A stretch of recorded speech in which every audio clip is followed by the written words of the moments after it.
Hello everyone, how are you? Hope you all are fine. तो आज हम study करेंगे अपने चैप्टर 1 सेट्स के लिए कुछ concepts introduction regarding to exercise 1.3। Last time हमने 1.2 वर्कशीट के सारे सॉल्यूशन कर लिए थे। तो आज हम 1.3 वर्कशीट के लिए सारे के सारे कॉन्सेप्ट्स पढ़ेंगे, उसके साथ के कुछ एग्जाम्पल्स भी स्टडी करेंगे। ठीक है, तो सबसे पहले हम स्टडी करते हैं सबसेट। अब देखो, नाम से पता चल रहा है सब सेट।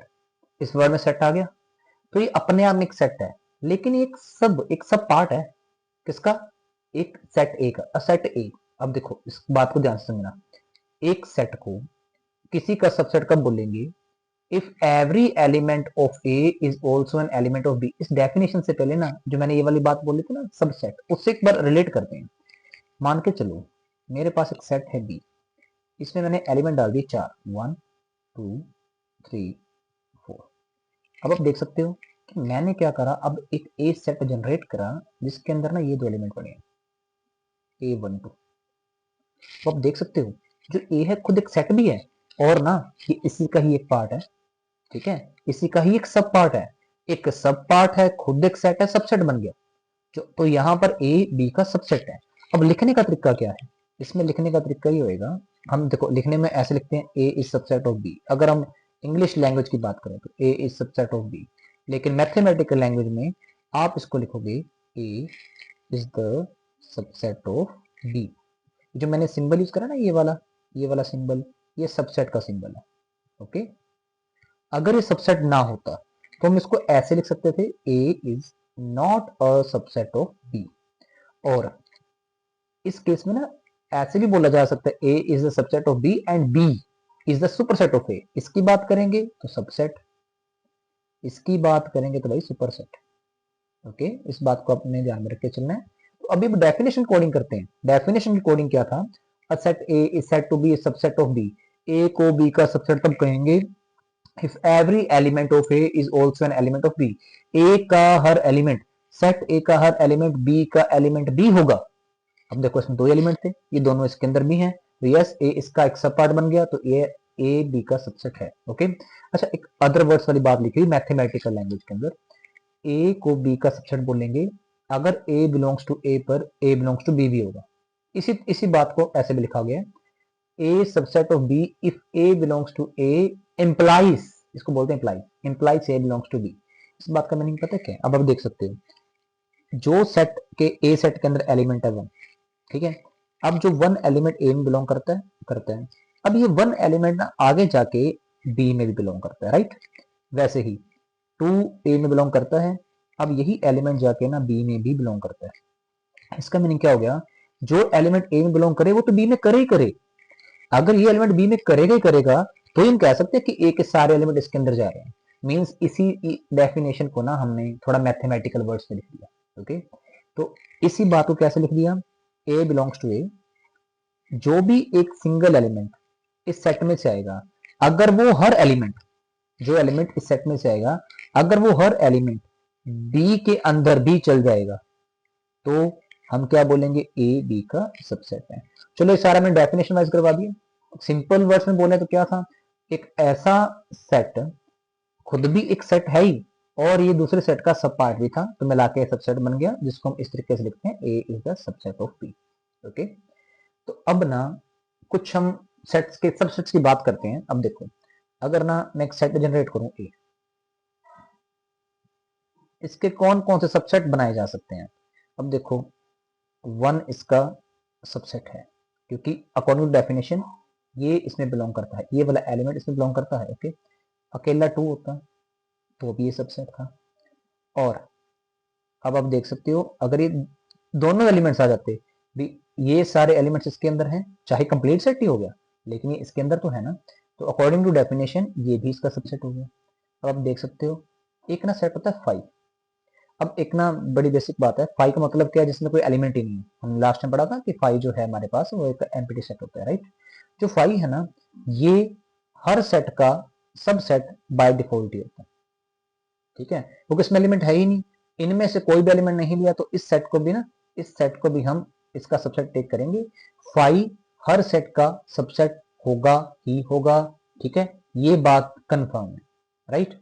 अच्छा, अब इसका मीनिंग क्या हुआ, हमारे पास ना इसके 4 सबसेट बन गए, एक ये वाला, ये वाला, ये वाला और ये वाला। चलो, अगर सेट में ना सपोज दैट एक सिंगल एलिमेंट होता तो क्या होता, इसके सबसेट क्या बन सकते थे, एक तो 5 और एक एक होता। ओके, अब मान के चलते हैं अगर ना सेट में 3 एलिमेंट होते, 1 2 3, तो क्या होता, क्या क्या एलिमेंट, क्या क्या सबसेट इसके बन सकते थे। एक तो भाई एम्प्टी सेट 5 आ गया, मतलब खाली से स्टार्ट करा मैंने। अब सिंगल सिंगल एलिमेंट डाल दी, 1 डाल दिया पहले, फिर 2 के बारे में, फिर 3 के बारे में। ओके, उसके बाद 1 2 के बारे में, 2 एलिमेंट डाल दिया इकट्ठे, फिर 2 3 सेकंड थर्ड एलिमेंट इकट्ठा कर दिया, उसके बाद फर्स्ट थर्ड इकट्ठा कर दो, 1 3। उसके बाद हमारे पास आ गया कंप्लीट सेट 1 2 और 3। अब ना नोटिस करने वाली बात ये है कि जब सेट में एक एलिमेंट था इसके सबसेट आए 2, राइट। जब 2 एलिमेंट थे कितने सबसेट आए, 1 2 3 4, तो 4 सबसेट आए। जब 3 एलिमेंट थे तब 1 2 3 4 5 6 7 और 8, 8 एलिमेंट्स आए।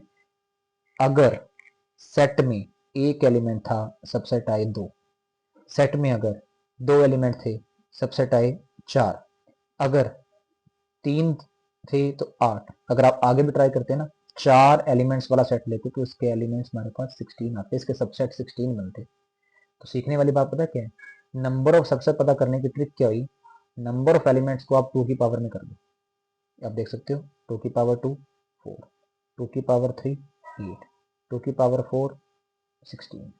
तो अगर आपके पास किसी सेट में n एलिमेंट्स हैं तो आप उसकी पावर करके टोटल नंबर ऑफ एलिमेंट्स पता कर सकते हैं।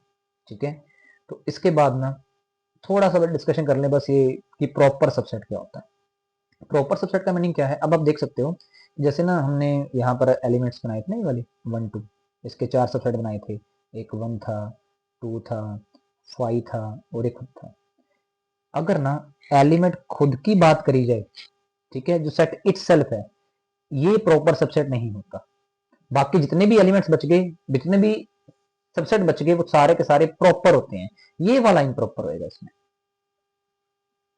तो मैं ना एक सिंपल सी बात बोलने जा रहा हूं, अगर A is a subset of B वाली कंडीशन करनी है, इस कंडीशन के अंदर ना जहां पर A not equal to B होएगा, ठीक है, वो प्रॉपर कहा जाएगा, प्रॉपर सबसेट। और A सबसेट B वाली कंडीशन में अगर A is equal to B होएगा तो हम उसे बोलेंगे इम्प्रॉपर। हम इटसेल्फ को छोड़ देंगे।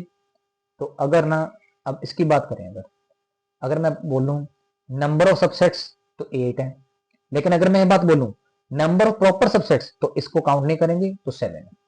ओके, तो हम आगे बढ़ते हैं नेक्स्ट कंसेप्ट की ओर। हमारे पास नेक्स्ट है एक एग्जांपल नंबर 9। ठीक है, इन्हीं कॉन्सेप्ट से मिलती जुलती एक एग्जांपल।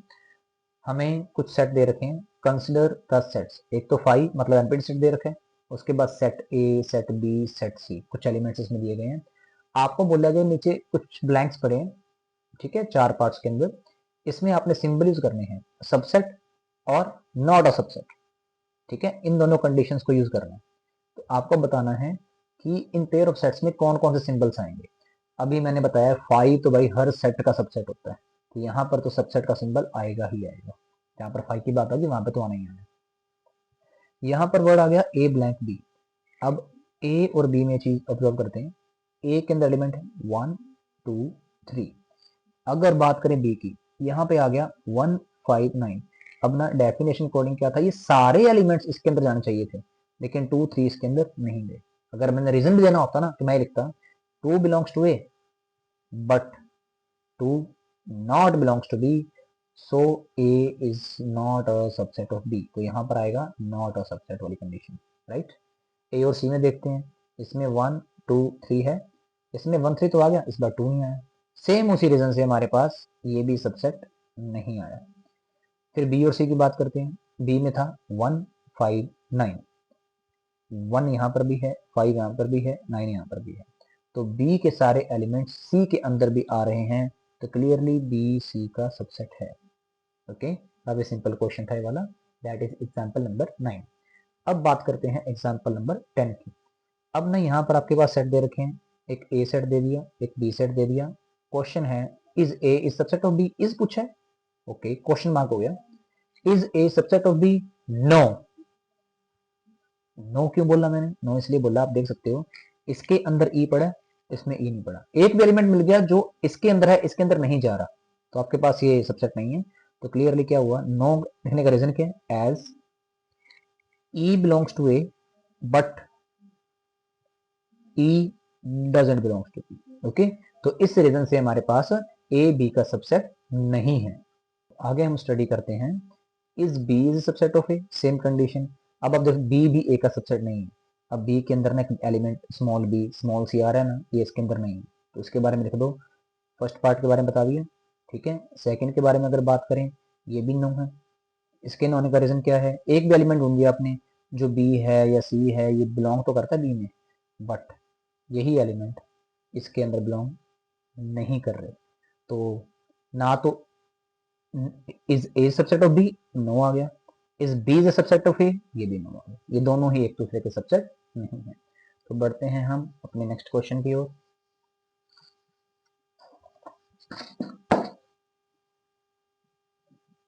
अच्छा, अभी ना इस एग्जांपल में क्या बात करनी है हमने, ए बी सी तीन सेट दे रखे हैं, ठीक है। कहते if A belongs to B, अब एक बात ध्यान रखना, यहाँ पर ए इस सबसेट नहीं दे रखा, A belongs to B. A belongs to B का मतलब पता है क्या है, ये एज अ एलिमेंट इसमें बिलोंग कर रहा है, इस बात को ध्यान में रखिएगा। बी सी का सबसेट हो, is it true that A subset of C, क्या ये ट्रू है कि ए सबसेट सी है। इफ नॉट, अगर नहीं है तो कोई भी एक एग्जांपल देगा। वैसे तो नहीं है, लेकिन एग्जांपल देनी है, मैं आपको एग्जांपल से क्लियर करूंगा अब कि क्यों नहीं है। एग्जांपल अभी कभी जनरेट करते हैं, कैसे जनरेट करेंगे। अब ना काम करते हैं, ए बिलोंग्स टू बी बोला ना, पहले ए सेट को मान लेते हैं। मान के चलो ए आपके पास ना एक सेट है जो कि कुछ इस तरीके से है, 1 2। हमें पता क्या बोला गया, ए बिलोंग्स टू बी। अब जो सेट है ना, ये कंप्लीट सेट, ये बी का एलिमेंट है। मीन्स ये है, अगर मैं बी सेट को कर लूंगा ना, कुछ इस तरीके से लूंगा, क्योंकि ए जो सेट है इसका एलिमेंट है। या तो कंप्लीट सेट इसमें लिख दो, ठीक है, साथ में लिख दिया मैंने 3 4, ओके। चाहे इसको ऐसे लिख दो, या उससे बेटर तरीका बताता हूँ मैं। जो ए सेट है ना, उसकी वैल्यू ही यहाँ पे लिख दो, ए सेट है 1 2। जी हाँ, अब ना ये जो सेट है 1 2, ये बी का एलिमेंट है। तो अब ना अगर बी के बारे में लिखूं, बी में कौन कौन से एलिमेंट बिलोंग करते हैं अभी। एक तो इसमें बिलोंग करता है 3, 3 इसमें बिलोंग करता है, 4 इसमें बिलोंग करता है। और जी हाँ, अब ये जो सेट 1 2 था ना, ये इसका सबसेट नहीं है, अभी इसमें बिलोंग करता है, क्योंकि ये इसमें एज ए एलिमेंट काम कर रहा है। ये खुद एक सेट है, लेकिन इसमें एज ए एलिमेंट काम कर रहा है, इस बात को ध्यान में रख के चलना। तो आपके पास ए ये जनरेट हो गया, बी ये जनरेट हो गया, ए बिलोंग्स टू बी वाली बात हमने करके दिखा दी। फिर बोला बी सी का सबसेट है, ओके। अगर बी सी का सबसेट है, मीनिंग क्या हुआ, हमें सी एक ऐसा सेट जनरेट करना है जिसके अंदर क्या होएगा, जो बी के एलिमेंट्स है वो तो पड़े होने चाहिए, क्योंकि बी सी का सबसेट है, ठीक है। तो एक तो उसमें 1 2 पड़ा होना चाहिए, 1 2 एज ए सेट पड़ा होना चाहिए, 3 पड़ा होना चाहिए, 4, ये तो लिखा ही हुआ है। इसके अलावा एक आधा एलिमेंट और डाल दो। अब बी के सारे एलिमेंट्स सी के अंदर जा रहे हैं, बी में जो भी एलिमेंट्स है सी के अंदर भी हैं, तो बी सी का सबसेट भी है। अब हमने ऐसी कंडीशन बना के दिखा दी कि ए बी में बिलोंग करता है, और बी, यहाँ पे सी आना था, बी सी का सबसेट है। ए बी को बिलोंग करता है, बी सी का सबसेट है। क्वेश्चन क्या था, is it true that A is subset of C. कहाँ बी, ए 1 2 था, और यहाँ पर जो 1 2 आया ना हमारे पास, वो एज एन एलिमेंट आया। ये अगर बात होती ना कि जो ए है वो सी में बिलोंग करता है, तो बात सच होती। लेकिन क्वेश्चन क्या था, is it true that A is subset of C. No, it's not true, A C का सबसेट नहीं है, ओके। ए सी का सबसेट नहीं है, गॉट इट। तो आगे हम बढ़ते हैं। हाँ, तो जो यहाँ पर क्या लिखेंगे अब, इज इट ट्रू बोला था ना, नो, इट्स नॉट ट्रू। और एक बोला था एक एग्जांपल, तो एग्जांपल अपने जनरेट कर ली हमने, ए सी सेट ले लो, बी ये ले लो और सी ये ले लो, एग्जांपल भी जनरेट हो गया आपके पास। अच्छा, आगे बात करनी है हमने intervals as subset of R, okay. अब ना हम जब बात कर रहे हैं intervals as subset of R, यहाँ पर ना इंटरवल्स का मीनिंग बता दूं आपको। इंटरवल्स का मीनिंग क्या है, मान के चलो कि ना मैंने एक सेट जनरेट करा, एक्स सच दैट एक्स के ऊपर कंडीशन क्या लगा दी, एक्स एक रियल नंबर है और जो एक्स है ना वो ए से लेकर बी के बीच में लाई करता है। ओके, बी का मीनिंग कुछ भी हो सकता है यहाँ पे, लेकिन अगर इस चीज को मैं एज एन इंटरवल लिखूंगा ना तो ये कुछ ऐसा लिखा जाएगा। अब ना आपके दिमाग में बात आ रही होगी, इंटरवल को ब्रैकेट के फॉर्म में लिख दिया ओके, लेकिन ब्रैकेट मैंने यही क्यों डाली, इक्वलिटी है तो ये ब्रैकेट डालेगी। बाय चांस अगर यहाँ पर इंटरवल ऐसा होता तो जो ब्रैकेट यहाँ पर लिखी गई है ना ये ब्रैकेट ऐसे हो जाती है। इसको बोलते हैं ओपन ब्रैकेट, इसको बोलते हैं क्लोज ब्रैकेट। ठीक है, अगर बाय चांस इक्वलिटी इस तरफ होती तो ये कुछ इस तरीके से लिखा जाता। ओके, और अगर हमारे पास दोनों तरफ ही इक्वलिटी ना होती तो ये कुछ ऐसे लिखा जाता। तो ये हमारे पास इंटरवल्स को प्रेजेंट कर रहा है। अच्छा एक बात और, अगर मैं एक रियल लाइन बनाऊं, ठीक है, तो उसमें ना हमारे पास यहाँ पे बीच में जीरो पड़ा है, उसके बाद कुछ इंटीजर लिख देता हूँ 1 2 3 4, यहाँ पर है -1 -2 -3, और मेरे पास ना ऐसे एक सेट लिखा हुआ है लेकिन कंडीशन दे दी -1 less than x less than equal to 3। तो -1 से लेकर 3 के बीच वाला इंटरवल, तो इसमें क्या चीज आ रही है हमारे पास। अच्छा इस तरफ ना हमारे पास इक्वलिटी नहीं है ना तो हम लगाएंगे ये ओपन वाला साइन, इस तरफ हमारे पास इक्वलिटी है तो इसे लगाएंगे हम डार्क वाला साइन। ठीक है, ये जो बीच वाला एरिया हो गया, ये बीच वाला जो पार्ट है ना सारा का सारा, ये प्रेजेंट कर रहा है सारे के सारे नंबर जो इन दोनों के बीच में आ रहे हैं। इन दोनों के बीच में आ रहे सारे के सारे नंबर है ना, इसमें चाहे तो आप √2 का ही आ रहा है, चाहे 1.4 का ही आ रहा है, चाहे आपके पास 0.5 का ही आ रहा है, चाहे -0.5 का ही आ रहा है, चाहे वो रैशनल है इरेशनल है, each and every number is presented here. अगर यहाँ पे प्रेजेंट है ना तो इसको मैं लिखने का तरीका चेंज करके कैसे लिखूंगा, -1 की तरफ ओपन था, 3 की तरफ क्लोज था। मुझे इतना बड़ा सेट लिखने की जरूरत नहीं पड़ेगी कि x such that x belongs to R फिर एक बात लिख के दिखाऊंगा, नहीं, अगर मैं इतनी बात लिख दूं इट्स सफिशिएंट।